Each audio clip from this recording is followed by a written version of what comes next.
1982년 미국의 한 단체에서 선인장을 보호하고 연구하기 위해 시티포인트 선인장 프로젝트를 진행한 적이 있었는데요. 이 팀의 기록에 따르면 1998년 발견한 한 선인장은 무려 15년 동안 물을 공급받지 못했음에도 불구하고 살아있었다고 합니다. 누가 봐도 죽을 수밖에 없는 상황에서 죽었다고 느껴도 아직 살아있을 수 있습니다. 누군가 스스로의 삶을 비관하는 분들이 계시다면 여러분의 판단은 틀렸습니다. 이전 묵상에서 우리는 여호와의 선하심을 맛본 사람들, 즉 거듭난 사람들이 말씀을 갈망하고 그 삶에서 다시 여호와의 선하심을 맛보며 그 은혜가 다시 말씀을 갈망하는 선순환이 있다고 말씀드렸습니다. 이제 베드로전서 말씀은 그 삶이 영적으로 어떤 결과물을 만들어내는지 설명하고 있습니다. 이에 대한 묵상 지금부터 나눠보겠습니다. 베드로전서 2장 4절부터는 우리가 예수 그리스도로 말미암아 받게 된 영적인 복이 얼마나 큰 것인지 구약의 이미지를 사용하여 설명하기 시작합니다. 4절의 말씀은 우리에게 예수님께 나아가라고 말씀하고 있는데요.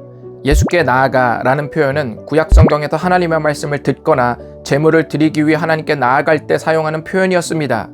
이 표현은 신약 성경에서 모든 사람들이 하나님을 예배하기 위해 나아오는 표현으로 고스란히 사용됩니다. 구약에서 하나님께서 계시는 지성소에 1년에 한 번, 그것도 대제사장이 간신히 나아갈 수 있는 제한적인 일들이 어떻게 우리에게는 가능해졌을까요? 바로 예수님 때문에 가능해졌습니다. 베드로는 그 예수님을 산돌이라고 표현했습니다. 사람에게 버림받은 돌은 시편 118편 22절을 염두에 둔 표현입니다. 이 말씀은 예수님께서도 스스로를 향해 인용하신 적이 있습니다.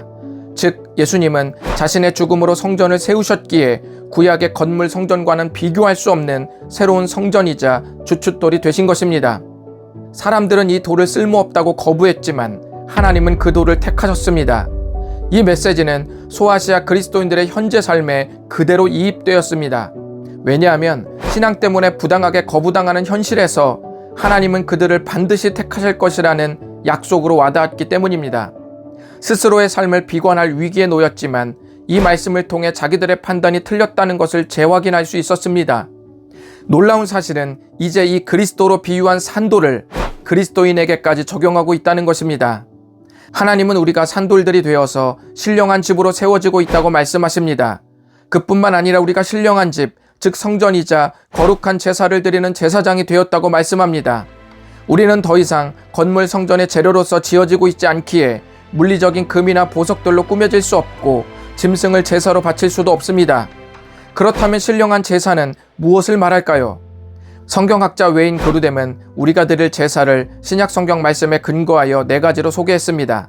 첫째는 우리 몸을 드리는 거룩한 것으로, 둘째는 복음을 위해 우리가 가진 것을 드리는 것으로, 셋째는 찬양을 부르는 것으로, 넷째는 선을 행하는 것으로 제시했습니다. 하나님은 우리가 이렇게 거룩한 제사를 드리며 세워진다고 말씀하셨습니다. 그런데 4절과 5절의 구조를 보시면 이 세워지는 삶이 우리의 노력이 아니라 예수님께 나아가는 것에 대한 자연스러운 결과로서 주어지고 있습니다. 이 세워지는 삶은 특별한 계층만 누리는 게 아니라 산돌이신 그리스도께 나아오는 모든 이들이 누리는 특권입니다. 많은 사람들이 스스로의 삶을 비관적으로 느낍니다. 통계청이 발표한 국민 삶의 질 2022 보고서에 따르면 OECD 38개국 중 우리나라의 삶의 만족도는 36위였습니다.